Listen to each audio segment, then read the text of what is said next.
Hello and welcome back to the Brew Bowl for the Round 8 summary. I should call out before we start this summary that I've actually recorded this video after having already recorded one of the quarterfinal rounds. I've been pretty busy recently with work, and also you would have seen in some recent videos we were having some issues with TTS. They are solved now. They were actually an issue with my computer as a root cause, which has now been resolved. But it did mean, just with all the sort of trying to get games organised, that I did actually get a game played before I recorded this summary. But presumably you're watching it before you watch the game anyway. So let's jump across and have a look at how things are looking after the final competition round. Okay, so first off, we will take a look at where all the teams stand. So we now have our top 8 for our finals. So they are the Kodiaks, Harbours, Coatls, Hammerers, Gladiators, Warrior Priests, and Pantry Raiders, and Drakes as well. The Knights, Enslavers, and Marauders all still had a chance of getting in, depending on how theirs and other games went, but unfortunately they each dropped out of contention for the top 8. So that means we bid farewell for this season to Lord Hunger, to Arthur, and to Omar. But we have player-wise, we have Dynamis through with the Kodiaks, we have Lawson through with the Harbours, Pondo the Mad through with the Coatls, Big Spoon through with the Hammerers, Hammer through with the Gladiators, and then I, as NPC teams, will bring in the Warrior Priests, Raiders, and Drakes. So let's take a look at the individual teams themselves. So first off, the Gladiators had a 2-1 win, sorry, 2-1 loss, I should say, to the Harbours. They did pick up guard on the blocker, and Foe made the decision to drop both Karla Von Kill and Hippolyte from the team in order to reduce his team value, so he's not going into the finals giving up too much in terms of inducements, where mercenaries could be used to really give him a hard time. So he chooses to go into the first round of the finals with a team value of 1.12 million and 8 players on the field ready to play, including removing Karla, which also worked in with a roleplay reason you'll see when we get to that game as well. Moving on now to the Coatls, Pondo the Mad's team. He had a 2-all draw with the Kodiaks. It was really a bit of a dead rubber. It didn't matter for those guys. They were both going through. It was just to decide who held first place. A win or a draw would give the Kodiaks first place, and only a win would give the Coatls first place. It was a draw, so the Kodiaks did get ahead. Pondo picked up random skill stand firm on Sticky Hands. I don't think it's what he wanted, but it's too late for him to go and start firing and hiring new blockers now, especially with his money already quite strapped. But I do think the Coatls are a strong team going into the playoffs. Death River Revengers, which are of course out, they did have a 1-0 win over the race. Unfortunately, they lost 3 of their players to the draft, including both of their blitzers and one of their blockers. So really this team has been completely devastated. I don't believe we'll be seeing the Revengers returning for Season 4, but you know, I'm going to do an analysis of what teams are in and make a decision on what NPC teams go in, but I think the Revengers are done. I am not a good Orc player, and I think that was reflected in their overall outcome this season. Right, our number 1 team, Dynamis' team, the Endervolo Kodiaks, as I mentioned before, had a 2-all draw with the Kodiaks, with the Coatls. Picked up guard on one of their Ulfunar, who now has block and guard. Did lose Puzanowski to a serious injury, which means he will not join in the quarterfinals match of the playoffs. But still, the Kodiaks are in a very strong position going up against the Drakes too. So I think that the Dynamis will have a relatively easy run through, although you never know, the Drakes can sometimes just run away with the ball, and that can be a big problem. So we'll see if the Dynamis can keep the win there and progress through to the semi-finals. On to the Fungus Bay Fanatics. They had a 2-1 loss to the Raiders. They lost their Doom Diver to the draft as well. Yeah, once again, this team has really struggled this season, probably because of my inability to play Fanatics. Probably not Stunties, because the Raiders got through, but I guess, yeah, just Goblins. There is some talk about a player maybe taking over the Fanatics for the next season. We'll have to wait and see on that one. Otherwise, we'll make a decision about whether they return or not. But yeah, this is how they ended off the season. So unfortunately, not a single win for the Fanatics all season, which I think there was at least one person on YouTube quite disappointed with that. And to that person, I apologize profusely. On to the Hyoto Wan Harbours, which of course is Lawson's team, and his 2-1 win over the Gladiators. Picked up a serious injury on Patrolling the Knowledge, losing his Mighty Blow player for the first round of the playoffs, which is against the Raiders. Picked up On the Ball on New the Mischievous, and ended up getting rid of one of his linemen once again to try and get that team value down.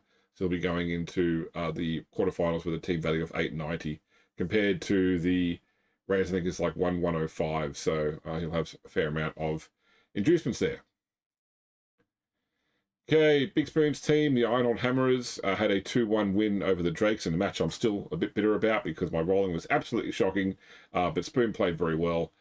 Picked up Mighty Blow on his second Troll Slayer, Micah Parsonson, and will be going into the quarterfinals against the Gladiators at a slightly lower team value. I think only about 50, based upon the changes that FOMO made to his team. But still, third time the Hammerers have made it into the finals, so good on Spoon for that. On to the Camry City Scarabs, who had a 1-0 loss to the Butchers. This team who did so well at the start, just thanks to some lucky rolls on some 4+ dodges and the like, just couldn't put it together in the second half of the competition. Ended up second from the bottom, only above the Fanatics. Picked up Strip Ball on one of the Guardians. This is a random secondary skill. Otherwise, it's been a bit of a fun team. They're a hard team to play, but they are a fun team to play. They can certainly create some questions that some player teams have a hard time answering. So we'll see if we bring the Scarabs back for a future round or future competition. Okay, on to Lord Hunger's team. The Leichberg Knights had a 2-2 draw with the Enslavers. Unfortunately, both of those teams needed to win to go through, and a draw instead ended up sending through either the winner of the I think it was the winner of the Warrior Priest Marauders match, which we'll come back to. But yep, certainly the Knights unfortunately were knocked out. Lord Hunger did go through and remove some players from his roster, presumably starting to plan for what a next season will look like for the Knights. Lord Hunger has always been a very good vampire player, not only in Blood Bowl but in Warhammer Fantasy as well. So I think he quite likes the aesthetic, and I don't really see him changing teams, despite the struggles he's had this season with making the vampire team work. Okay, on to the Lauren Forest Drakes. Wood Elf team had their 2-1 loss to the Hammers, as I mentioned. They were without one of their players, and they are going to be without one of their players in the first round of the quarters too, as their guard piece Ilil took a serious injury, and the Apothecary did not help. Did pick up Dodge on one of the linemen, which is always handy for Wood Elves, but they'll be going into the first round of the finals against the Kodiaks. The Marauders in their match needed a win to go through. Actually, I think I got that wrong before in terms of who. I know it was with the draw between the Enslavers and the Knights. The Knights could still go through, provided the Marauders and Warrior Priests drew. Unfortunately for Lord Hunger, the Marauders lost 2-1 to the Warrior Priests, which knocked out both Lord Hunger and Omar from the competition, or from the finals. Looking at the Marauders, they did lose one of their players, Foal, which is a great player with a swimming presence and 2 heads. Lost to the draft. Nothing Omar could do there, but he still has a strong set of players to rebuild around, and I know he does plan to bring the Marauders back for another season of Chaos Chosen. Onto the Oberstyre Race, which is because our Shambling Undead team had their 1-0 loss to the Revengers. Lost one of their linemen to the draft, and also irrelevant that Scum's Oxes missed next game because their season's ended. So if they do return next season, all the players that are still around will be rested and ready to return. Did pick up Kick on one of their blitzers. Interesting choice, given I normally put those blitzers on the line or in the wide zones. So yeah, I'm not sure really where to go with this team right now. But they did not have a great season, so we'll see if they return next season.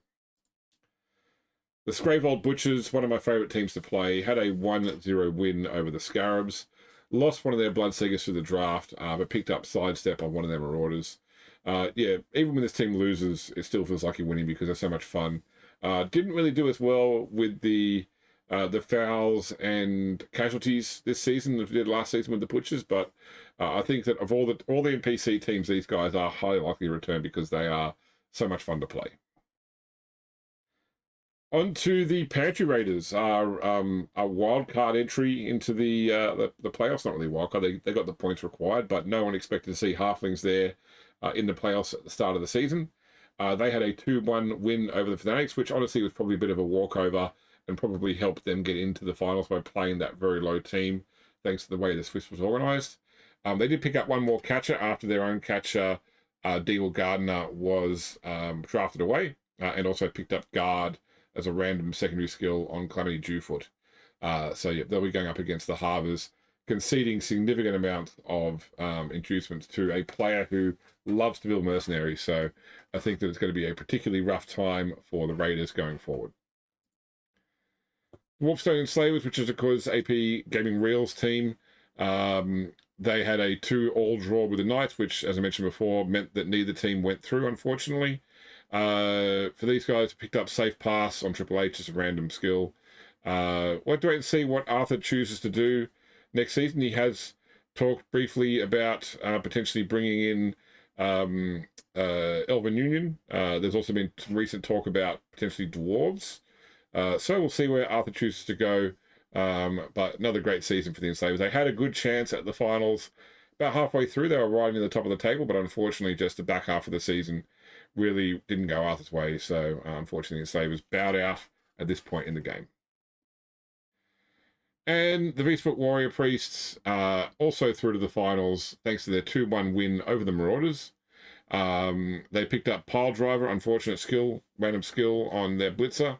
And otherwise, they are all kitted up and ready to go to the finals, going up against the Coatls. So I think that although the Warrior Priests can be a pretty strong team, I think the Coatls is probably their kryptonite. I think I'm really going to struggle to get scores past Pondo's line, and also to stop his progressive blockers and Croxagore. So we'll just see how we go. But yeah, it could be a very fast exit from the finals for the Warrior Priests. Let's take a look at our player leaderboard. Not many changes here today. Clive Dykevold did jump in front of Triple H for completions. They both scored completions in the same match, but Clive picked up 2. Triple H picked up, Clive picked up 3, I think. Triple H picked up 1, which allowed Clive to jump ahead. No change in the order there for touchdowns, interceptions, or casualties, although there were some more touchdowns and casualties recorded. They just didn't change the order. Lana Metzger has moved into equal third now, most valuable, and has also now become the most expensive player at the league, in the league for 220k, which, if Mike chooses to bring back the Vampires next time, could be a very expensive redraft with a player where obviously there's a per season additional cost. Although technically speaking, Lord Hunger's team is built this season because we rebuilt it as the new Vampire system. So I'll talk with Lord Hunger about how we do a redraft if he chooses to stick with the Vampires. Let's have a look at our Fantasy League, which is now all said and done. And despite a valiant effort by Lawson picking up 15 points, equal best round in that last round there, he couldn't quite catch Dynamis, who managed to end the competition on 88 points. So congratulations to Dynamis. I decided Dynamis and Lawson were so far ahead on points that for a bit of fun, this won't change the outcome. Dynamis is still the winner, and I will organise to arrange a prize for him. Yeah, I decided that a bit of fun thing to do might be to get both of those players to play an exhibition match using the teams they ended up putting together for the Fantasy League, which are completely chaotic, not working well together teams, and those players just managed to do really well when it comes to chaos. So I'm looking forward to seeing how that goes, and we'll hopefully organise that in or around the quarterfinals. Speaking of the quarterfinals, I have touched on many of these games already, and as I said, one of them has been played, but I'll just go through. So our 4 quarterfinals, first off, the Endovole Kodiaks going up against the Lauren Forest Drakes. The tour play score for the Kodiaks is 10.2, and for the Drakes is 9.0. I think the Kodiaks will win this one. I think the Drakes are missing a key player, missing their guard piece. I think the Kodiaks are very strong now. I mean, anything can always happen in Blood Bowl if I get away a few times with my catcher and gets some early touchdowns, it could mean that Dynamis has to claw his way back. But I think, realistically speaking, that the Kodaks have that match down. Next up, we have the Hammerers versus the Gladiators. This is the match that has been played. I won't spoil the outcome for you, so please feel free to watch that straight away after this on YouTube. Unfortunately, because it hasn't already been played, I forgot to get the tool play scores prior to the match, so I can't tell you what the scores were. But what I will say is, before the match was played, my expectation, regardless of, without even looking at the scores, was it was going to be the Hammerers. Whether or not it was the Hammerers or whether it was Gladiators, you'll have to wait and see. But my early prediction was the Hammerers would take that one out, especially because Foe has had to remove several players and try and get his team value down, including his star player. Then we've got the Quaddles versus the Warrior Priests. Tool play scores here are 7.9 for the Quaddles and 9.6 for the Warrior Priests, so quite a delta there. However, the Quaddles are artificially lowered by the fact that they never foul. I think that, as I mentioned before, Pondo has really got his head around those as men really well, and I don't think that the Warrior Priests really have the setup to counter that. But, as before, you never know. Could do very well. We'll have to wait and see. And then finally, the Harbours versus the Raiders. The Harbours on a score of 8.4. The Raiders on a score of 8.3, so very close. However, most of the Raiders' victories this season have been against NPC teams. So that could be an unfair indicator. I think that Lawson will have a lot of fun bouncing these halflings off the field, and he is fast enough to avoid being too damaged by the treemen. I'm certainly going to try and play to win, but I could definitely see the three NPC teams, the Drakes, Warrior Priests, and Raiders, all going out this round, allowing only players to progress through from that point onwards. Although, you never know. We could have a Drakes Raiders final, as people have commented before. So that is it. That is the end of the round 8 summary. As I mentioned before, we already have the Hammerers Gladiators game up, or will be up by the time you see this. So check that out, and there will be more quarterfinal action to come very soon. We hope you're still enjoying the Brew Bowl. We've still got the playoffs to go, and then we are doing one more season guaranteed before we look at other projects. So thanks for joining us here on YouTube. We will see you next time.